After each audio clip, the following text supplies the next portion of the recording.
Muy buenos días, es una alegría poder estar un domingo más reunidos y poder estar con vosotros aún pues manteniendo distancias, no pudiendo hacer lo que habitualmente hacíamos y que añoramos aquellos tiempos que esperamos que vuelvan pronto.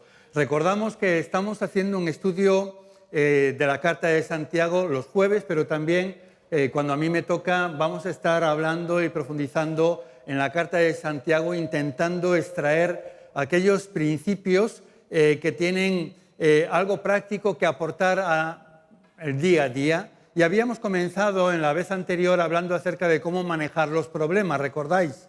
Y ahora, y justo inmediatamente después de hablar acerca de los problemas, Santiago se va a referir a la sabiduría, porque sabe que todos nosotros a cada momento de la vida estamos teniendo que tomar decisiones.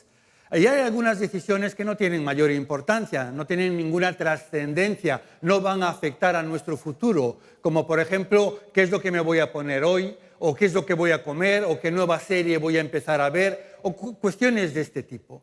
Pero hay otras decisiones que son trascendentales, que marcan un punto de inflexión en nuestras vidas, como por ejemplo, qué carrera voy a estudiar, con quién me voy a casar, debo de empezar este negocio, voy a trabajar a otro país o a otra ciudad.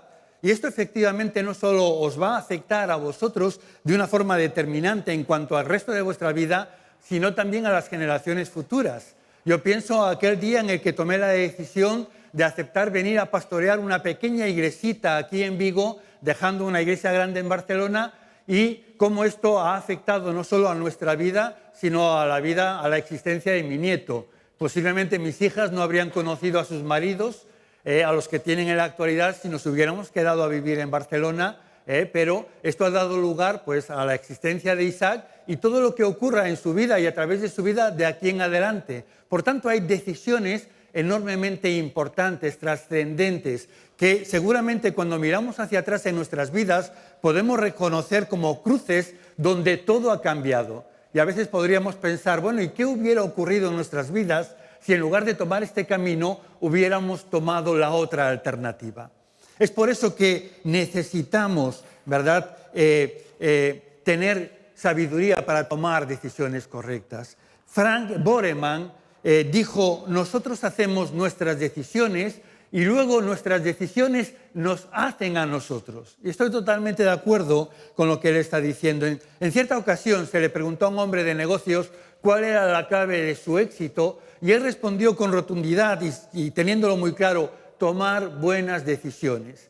Y efectivamente lo que va a marcar muchas veces la diferencia entre una buena vida o una vida mediocre o una mala vida va a ser la necedad o la sabiduría de las decisiones que estás tomando en tu vida. Por eso es tan importante que reflexionemos acerca de cómo podemos tomar buenas decisiones y no equivocarnos. Dicen que errar es humano y porque somos humanos todos tenemos una gran probabilidad de cometer errores. Esto es inevitable. Seguro que no podemos vivir sin cometer nunca ningún error. Pero lo que sí podemos es aprender a cada vez cometer menos errores y menos importantes y cada vez tomar mejores decisiones. En el pasaje que vamos a considerar hoy, Santiago se nota que era pastor y que ordenaba sus ideas de forma muy homilética, ¿verdad? Y podemos reconocer en este pasaje 3 puntos como todo buen sermón. Y nos va a compartir en este pasaje que vamos a estar considerando, primeramente, cuál es el problema al que nos enfrentamos, para, en segundo lugar, mostrarnos la solución y, en tercer lugar, finalmente, recordarnos la promesa de Dios. Así que vamos a avanzar considerando, en primer lugar, el problema, que para Santiago no es otro que la indecisión. Dice en el verso 8 de su primer capítulo que el hombre de doble ánimo es inestable en todos sus caminos. Doble ánimo, en griego es una sola palabra, dípsijos, que se traduce como, por lo menos en muchos lugares de la Biblia, como confuso o indeciso. Literalmente, esta palabra significa una persona con 2 almas o con 2 mentes o con una lealtad dividida. Es decir, con una mente cree en una cosa y con la otra duda. con una parte de su alma quiere seguir al Señor, pero otra parte de su alma quiere las cosas que el mundo le ofrece. A veces se utiliza también este término para describir a un borracho que va dando tumbos, ¿verdad? Que parece que a cada paso se va a caer. Y es precisamente en este sentido en el que Santiago utiliza la palabra para describir a una persona que es inestable en todos sus caminos, es decir, en todas las áreas de su vida.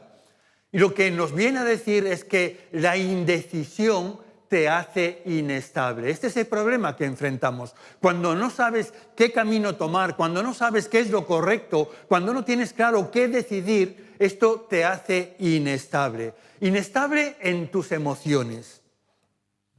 La persona indecisa se siente incapaz de elegir y puede llegar a sentirse bloqueada, a no saber cómo actuar y no tomar ninguna decisión.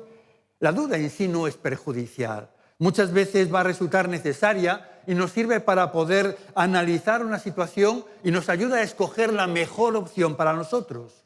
Pero se convierte en algo negativo si nos deja bloqueados o nos genera ansiedad o angustia. Y esto se debe muchas veces a el miedo que sentimos, al rechazo que puedan provocar nuestras elecciones o nuestras opiniones. Y esto es justo lo que le ocurre al indeciso. En lugar de pensar sobre las ventajas y los inconvenientes de las opciones que se plantean, titubea y se agobia enfocándose en los aspectos más negativos de lo que puede ocurrir. La falta de seguridad hace que se planteen las dudas de manera dañina, de manera negativa. En lugar de preguntarse, ¿debo de dejar este trabajo para aceptar esta oferta que me hacen, que parece que mejora mucho mis condiciones? En lugar de valorar ahí los pros y los contras, las conveniencias y las dificultades que pueden plantearse, él se plantea la cuestión en términos de ¿y si luego la nueva empresa no funciona y cierra? ¿Y si al final no les gusta cómo trabajo y me despiden? ¿O si cambio y luego yo me encuentro mal por los compañeros que me encuentro o porque no me gusta el trabajo que tengo que hacer allí? Y constantemente estamos con todos estos condicionales que debemos de desechar. Tenemos que echar de nuestra mente, de nuestra vida, todos estos y sí, que son fruto de la indecisión y de la inseguridad que producen nosotros y que terminan haciendo que la duda se convierta en algo negativo en lugar de algo que nos ayude a tomar decisiones. Te hace inestable en tus relaciones. El indeciso no es dueño de su propio destino. Pierde la libertad de elección y puede acabar viviendo la vida que otros han elegido para ellos. A los que no deciden, la vida les empuja. No saben por qué quieren a tal hombre o a tal mujer, pero simplemente se casaron con ella porque todo el mundo decía que hacían muy buena pareja, que eran el uno para el otro. Esto no es broma, esto he conocido a parejas que después de años de crisis reconocían que nunca se habían enamorado, que nunca se quisieron y que se habían casado por la presión del grupo. O aquellas otras personas que no saben por qué han estudiado determinada carrera cuando lo que ellos querían en realidad era dedicarse a la agricultura o a cuidar animales o a componer música, pero todo el mundo les decía que si no estudiaban una carrera no serían nadie. Y entonces hicieron la carrera y podríamos seguir así enunciando muchos ejemplos. Este tipo de personas piensan que la vida les debe todo y que la suerte les tiene que sonreír. Lo dejan todo en manos de algo externo que dirige, externo a ellos, que va a dirigir su destino. Y al final lo que ocurra es una cuestión de suerte o del destino. Como si ellos no tuvieran ninguna responsabilidad, ni lo que ocurre fuera consecuencia de sus buenas o malas decisiones. No, ha sido la suerte o ha sido el destino.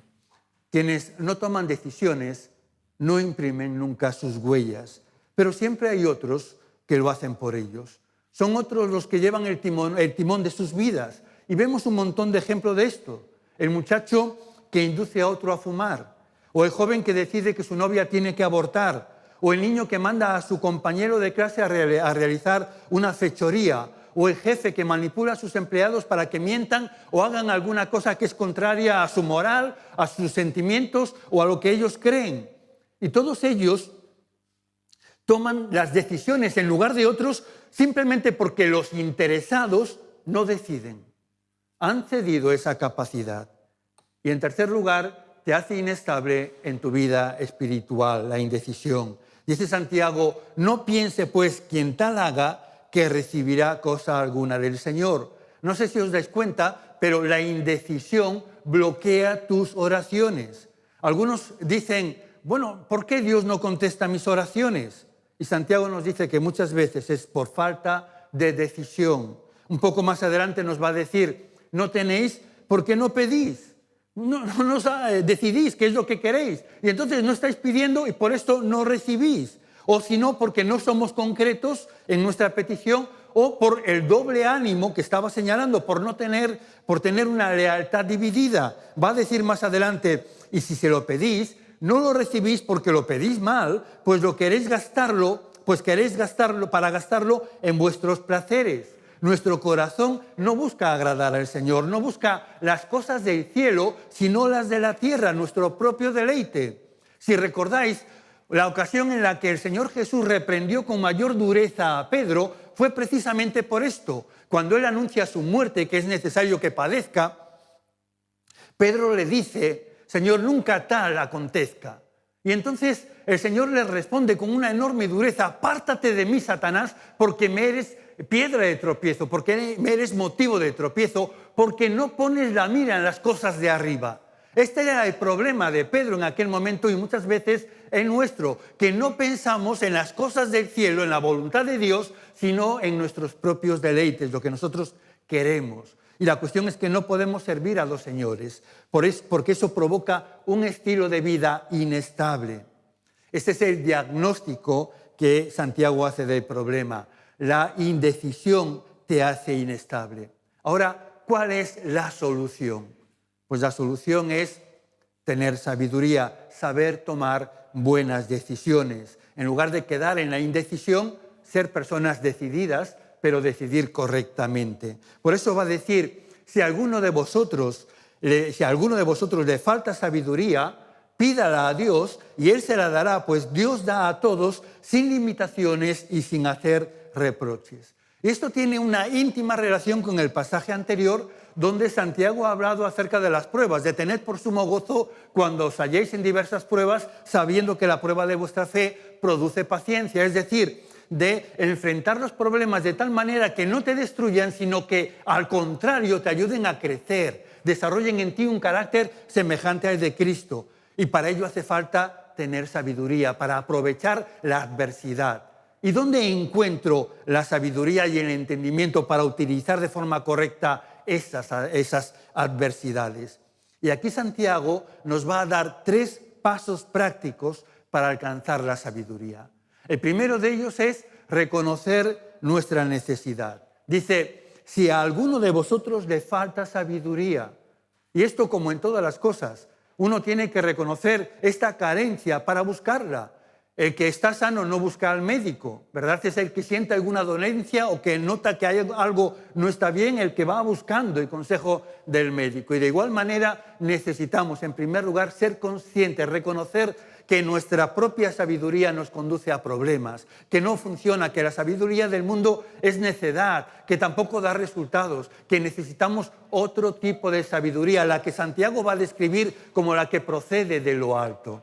Leemos en el libro de Proverbios que cuando llega la soberbia, llega también la deshonra, pero con los humildes está la sabiduría. Y lo que dice este texto es que el orgullo bloquea la sabiduría. No se puede aprender algo si piensas que ya lo sabes todo, o si piensas que alguien, porque es más nuevo que tú en la fe, o porque es más joven, no te puede enseñar nada. El reconocimiento de tu necesidad de más sabiduría es el paso necesario sine qua non para adquirirla. Ahora bien, la sabiduría es diferente del conocimiento. El mundo en el cual vivía Santiago era un mundo totalmente influenciado por la cultura helénica, o en todo caso grecorromana, ¿verdad? En esto no se diferenciaba mucho del nuestro. Esta cultura elevaba el conocimiento intelectual a tal grado que se consideraba la más preciada de las posesiones humanas. Entre los héroes de la sociedad helénica no estaban jugadores de fútbol, ni estaban otro tipo de personas atléticas, sino que figuraban filósofos, pensadores, gente que podía, por medio de una elaborada dialéctica, deslumbrar con el manejo de los conceptos más complejos y profundos. La sabiduría en esa cultura se demostraba por medio de iluminados discursos de los grandes pensadores. Pero Santiago nos señala que esta mal llamada sabiduría no es la que vale en el reino de los cielos. Y cuando digo el reino de los cielos no me refiero al cielo, me refiero a el reino que Dios quiere establecer, a ese lugar donde Dios es soberano porque se le reconoce como tal y se le obedece. Esto aquí no funciona, es decir, no sirve para que se cumpla el propósito de Dios en nuestras vidas. En el reino operan principios que están en abierta oposición con los valores que tanto atesora el hombre. La sabiduría bíblica es aquella que se ve no en las palabras, sino en los hechos. Esta sabiduría no es la que está adornada con abundancia de argumentos, sino que se viste de humildad. El mundo está impresionado con el conocimiento, pero Dios está interesado en la sabiduría, es decir, en qué es lo que estás haciendo en tu vida con lo que ya sabes de Él. Porque la sabiduría es la aplicación práctica del conocimiento. Jesús dijo, si sabéis estas cosas, bienaventurados sois si las hacéis. Si tenéis el conocimiento, está muy bien, pero esto no va a cambiar vuestras vidas. Lo que os va a hacer felices, lo que os va a hacer personas de éxito, es que sabiendo esto, lo hagáis. El hacerlo es lo que va a marcar la diferencia. Por eso la Biblia nos enseña que el principio de la sabiduría es el temor del Señor. Es decir, el tomar en cuenta a Dios, el poder decidir, pero también pensar y considerar cuál es el punto de vista de Dios sobre esta situación. Un segundo paso que debemos de dar en la búsqueda de la sabiduría es orar. Dice Santiago, si a alguno de vosotros le falta sabiduría, pídala a Dios. ¿Cómo vamos a obtener sabiduría?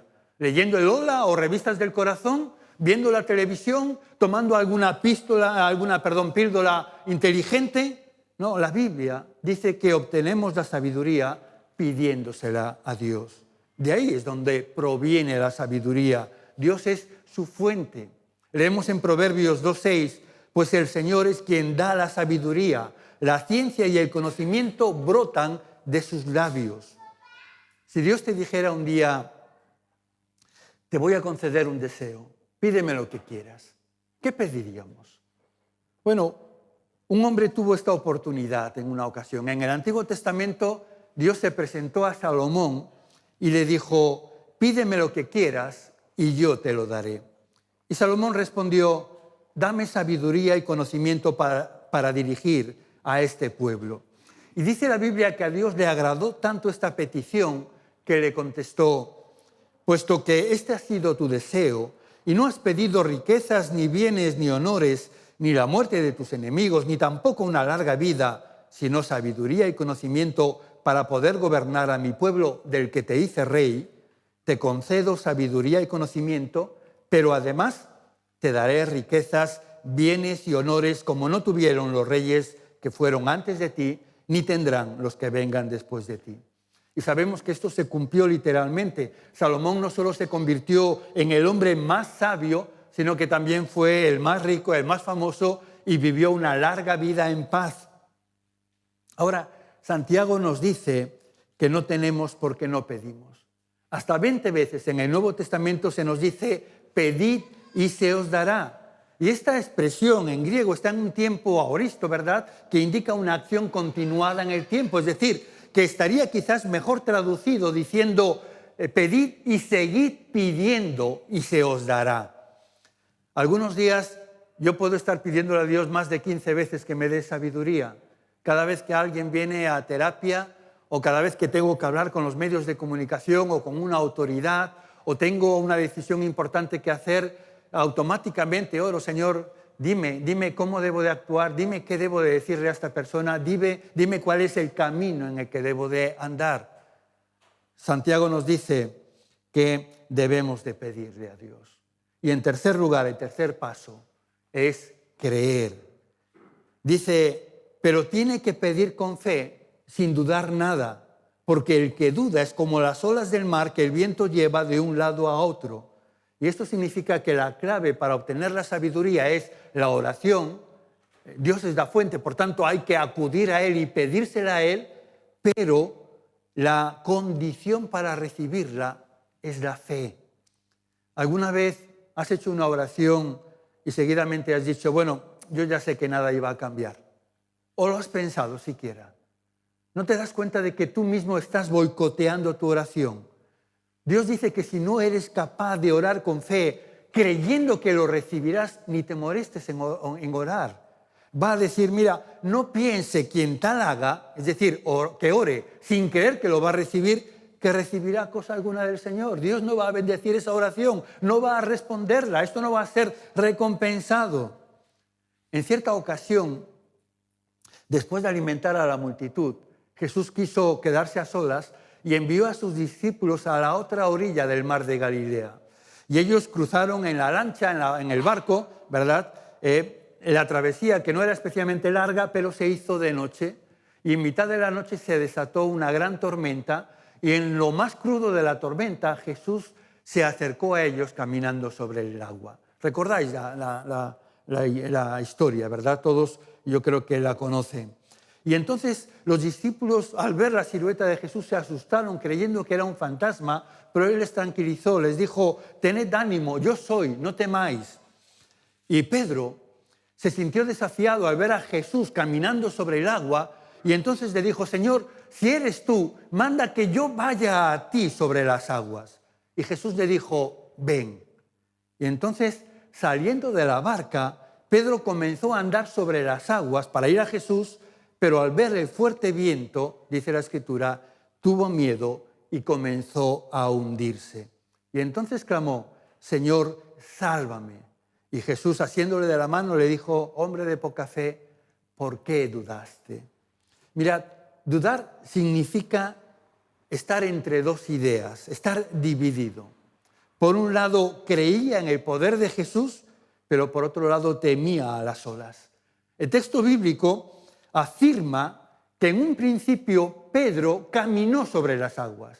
No es que al saltar y ver la tormenta se hundió, sino que algunos pasos, no sabemos cuántos, pero lo suficiente como para acercarse a la distancia de que Jesús, extendiendo la mano, pudiera tomarle, Pedro consiguió el milagro de caminar sobre las aguas.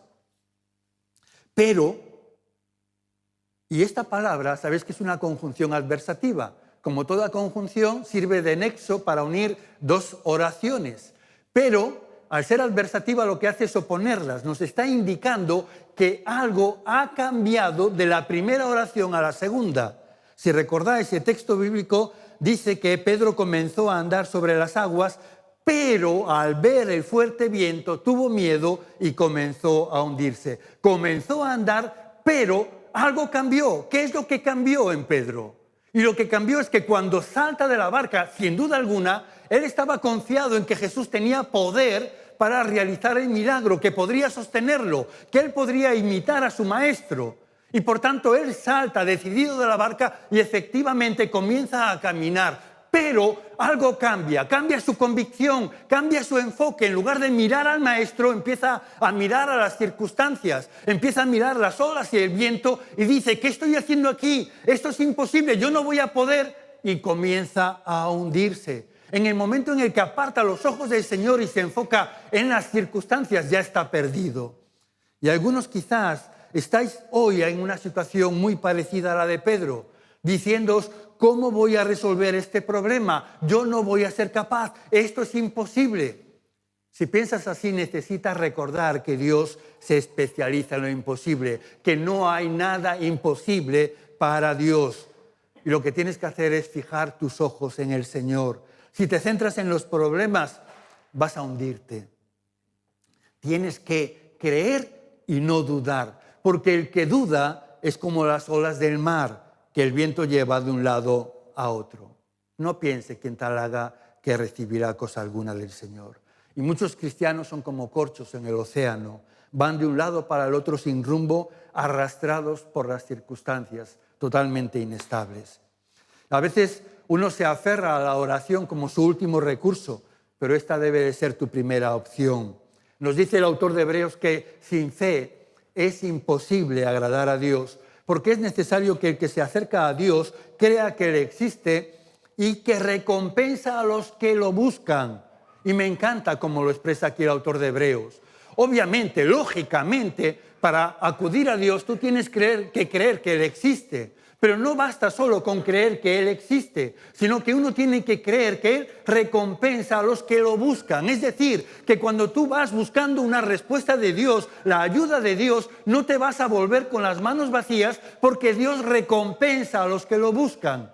Tienes que creer realmente que Dios va a escuchar tu oración, que Él va a atender a tu súplica y que Él va a responder conforme a su voluntad. Si vas a recibir cualquier cosa de Dios, tienes que creer que Dios te lo dará. Jesús dijo repetidamente, conforme a vuestra fe os sea hecho. Y Juan dice en su primera carta, esta es la confianza que tenemos en Él, que si pedimos alguna cosa conforme a su voluntad, permitidme abrir aquí un paréntesis, la clave no es tanto orar, no se trata de orar ni de orar mucho, se trata de orar conforme a su voluntad. No para nuestros deleites, no para lo que nosotros queremos, no para lo que a nosotros nos parece bien, adecuado o necesario, sino orar conforme a la voluntad de Dios, que es lo perfecto. Y cuando oramos conforme a la voluntad, dice Juan, sabemos que Él nos oye. Y si sabemos que Él nos oye en cualquier cosa que pidamos, sabemos que tenemos las peticiones que le hayamos hecho. Notad que Él está diciendo, esta es la confianza, esta es la certeza, esta es la convicción que tenemos. No es una probabilidad, no es una posibilidad, no es algo incierto. No, estamos confiados que si pedimos conforme a su voluntad, sabemos. Nuevamente, es completamente cierto. Lo sé, que Dios me oye. Y si yo sé que Él me ha oído, yo sé que tengo las peticiones que le he hecho porque Dios recompensa a los que lo buscan. Lo tercero que dice Santiago, y con ello voy a terminar, es recordarnos la promesa. Si alguno tiene falta de sabiduría, pídala a Dios y Él se la dará, pues Dios da a todos sin limitaciones y sin hacer reproches. Al igual que a Dios le agradó que Salomón le pidiera sabiduría, al Señor le complace que acudamos a Él pidiendo dirección para nuestra vida. Y su promesa es que nos la dará. Dar es la naturaleza de Dios. Mirad cómo dice además que Dios nos dará abundantemente, sin limitaciones. En el griego está también en tiempo aoristo, por lo que implica esta continuidad de la acción. Es decir, Dios da y continúa dando ilimitadamente. Él no se agota, ni se agotan sus recursos, que son ilimitados. Y además dice que lo hace sin reproche. Dios nunca te va a hacer sentir avergonzado por pedir sabiduría, por reconocer que no sabes lo que hacer. A Dios no le molesta, no piensa otra vez pidiendo, ¿cuándo vas a madurar? ¿Cuándo vas a crecer? Pero ¿cuándo vas a parar? Mira, te lo voy a dar, pero a pesar de que tú no estás cumpliendo con tus obligaciones, para nada.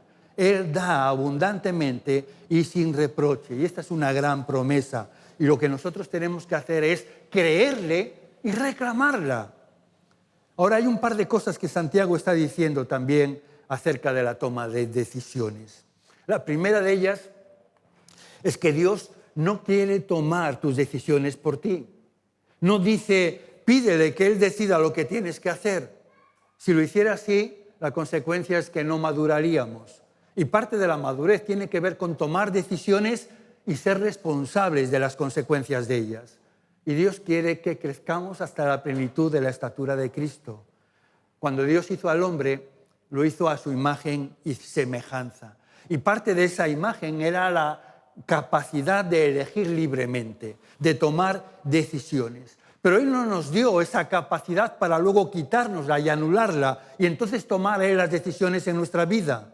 Él quiere que tú tomes decisiones, pero sobre la base de su sabiduría. He escuchado a cristianos sinceros decir, bueno, cuando no sé qué hacer, me abandono en las manos del Señor.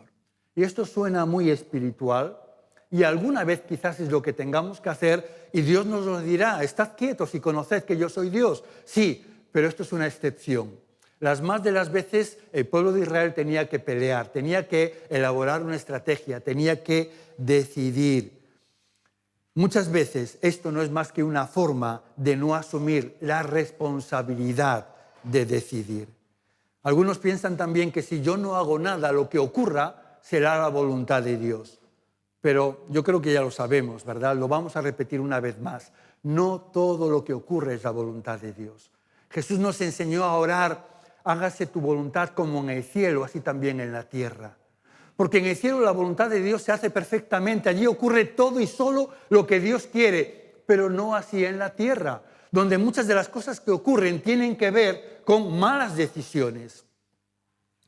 Por eso tenemos que pedir y trabajar para que se haga la voluntad de Dios, porque no todo lo que ocurre es la voluntad de Dios. Por eso Dios quiere que oremos por sabiduría hasta que sepamos qué es lo correcto. Y Él no lo hará por ti, Él no va a tomar tus decisiones para que precisamente madures y crezcas. Por eso no eches la culpa a Dios de tu indecisión. Y lo segundo que nos dice Santiago es que la sabiduría se encuentra en la palabra de Dios. El salmista lo expresa de esta manera: tu palabra es una lámpara a mis pies y una luz en mi camino. Y fijaos que yo tengo la impresión de que tenemos conceptos muy infantiles acerca de cómo obra Dios. Algunos creyentes en lugar de fe tienen un pensamiento mágico. ¿Qué quiero decir con esto? Que piensan que las cosas ocurren como un espectáculo de magia. El mago de repente nos enseña una caja vacía, no hay nada, y de repente dice las palabras mágicas, abracadabra, y saca un conejo, y ante la vista de todos. Y algunas personas piensan que la fe opera de la misma manera. No hay nada, digo las palabras mágicas, Señor, dame sabiduría, y de repente, a la vista de todos, soy el hombre más sabio de la tierra, ¿verdad? O ocurren ciertas cosas. Y sin querer decir, por favor, entendedme, que Dios puede hacer lo que quiere, es algo que yo tengo totalmente asumido y que nunca podré encajonarlo, ni sistematizarlo y decir Dios es esto y actúa así y nada más que así. No, Dios puede saltarse las leyes que Él ha creado, lo ha demostrado 1000 veces, eso es lo que define el milagro, ¿verdad? Y en ese sentido, Él puede provocar y hacer que alguien de la noche a la mañana se convierta en el ser más inteligente, más sabio o lo que sea. Pero la forma en la que yo encuentro que Dios opera en la Biblia no es esta, sino que los dones se desarrollan. De tal manera que, por ejemplo, encontramos el caso de Moisés, que tuvo que pasar 40 años en la Universidad de Egipto y otros 40 años en el desierto formando su carácter antes de que Dios pudiera utilizarlo para liberar a su pueblo. O el propio Jesús, que tuvo que crecer en conocimiento. O el mismo apóstol Pablo, que después de su conversión pasó 3 años en el desierto en Arabia, suponemos que estudiando y meditando en todo lo que había descubierto, y 14 años más sirviendo en la iglesia local, muchos de ellos en Antioquía, antes de ser llamado por el Espíritu Santo para convertirse en el misionero a los gentiles y cumplir así el propósito para el que Dios le había llamado. 17 años de formación, de preparación, antes de empezar el ministerio. ¿Os dais cuenta cómo opera muchas veces el Señor? A veces creemos que vamos a orar para saber qué decisión tomar y de repente de la nada aparecerá la respuesta. Pero muchas veces viene como consecuencia del trabajo y la formación, del sudor, de entregarnos a conocer a Dios y conocer su palabra. Y descubrir principios y entender que esos principios responden a mi situación actual y por tanto lo que debo de hacer es hacer la palabra, cumplir con lo que la palabra está diciendo. De hecho, cuando Josué asumió o iba a asumir el liderazgo de su pueblo y la difícil tarea inconclusa de conquistar la tierra prometida, Dios va a alentarlo y le da ciertos principios que deben de regir su vida de ahí en adelante para tener éxito, para tomar buenas decisiones. Y le va a decir, permitidme que busque el texto, nunca se apartará de tu boca este libro de la ley, sino que de día y de noche meditarás en él para que guardas y hagas conforme a todo lo que está escrito en él, porque entonces harás prosperar tu camino y todo te saldrá bien. ¿Os dais cuenta? Va a empezar a liderar, va a tener que tomar decisiones, va a tener que elaborar estrategias. Y el consejo de Dios es: toma la palabra de Dios, léela cada día, medita en ella de día y de noche. No solo eso, sino que guárdala en tu corazón, ponla por obra, aplícala a tu vida, haz todo lo que en ella dice que hagas. Y entonces prosperarás, entonces tomarás decisiones correctas, entonces tendrás éxito, todo te saldrá bien. Pero no es consecuencia de la magia, no es consecuencia de algo infuso, no es algo... No, tiene que ver con que Dios te va a hablar a través de su palabra y a través de ella te va a mostrar principios sabios que pueden regir tu vida. La palabra de Dios ilumina mis pisadas. No es un gran luz que me muestra todo lo que va a pasar en mi vida en los próximos 20 años. Dios quiere que no nos afanemos por el día de mañana, que tomemos solo un día a la vez.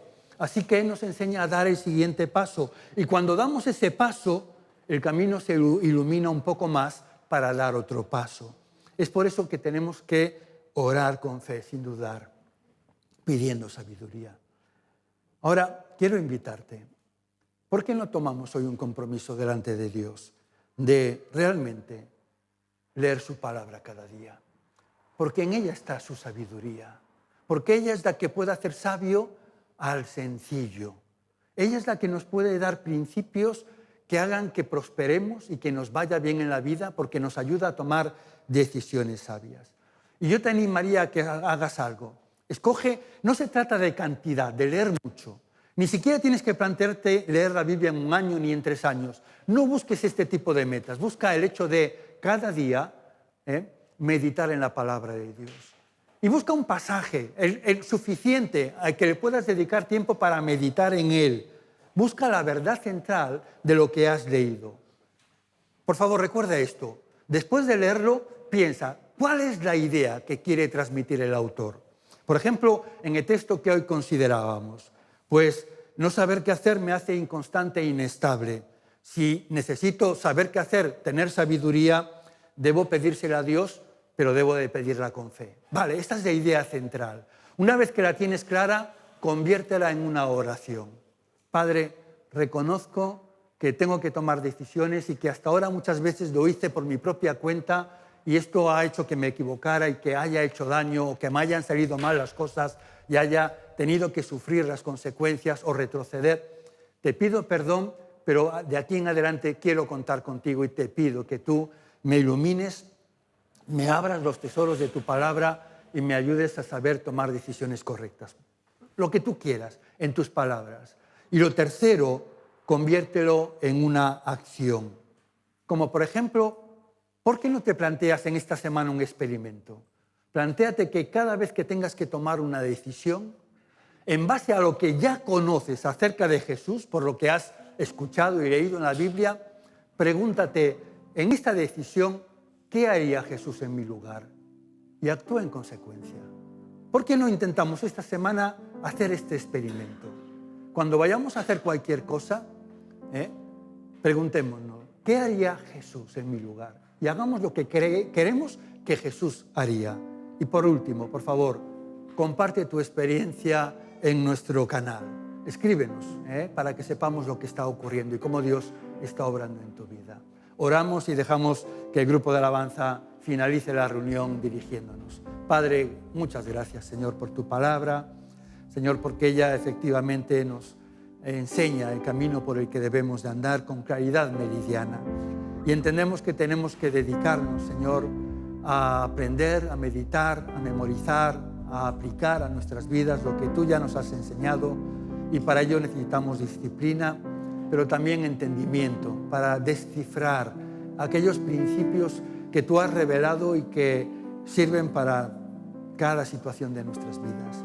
Padre, ayúdanos a tomar decisiones correctas y la primera de ellas a buscarte a ti, buscar conocerte, buscar conocer tu palabra y lo que en ella tú nos has dado ya como tesoros para hacernos sabios en la vida. Ayúdanos a tomar decisiones basadas en tu sabiduría para que podamos prosperar, para que nos vaya bien para tu gloria. En el nombre de Jesús te lo pedimos. Amén.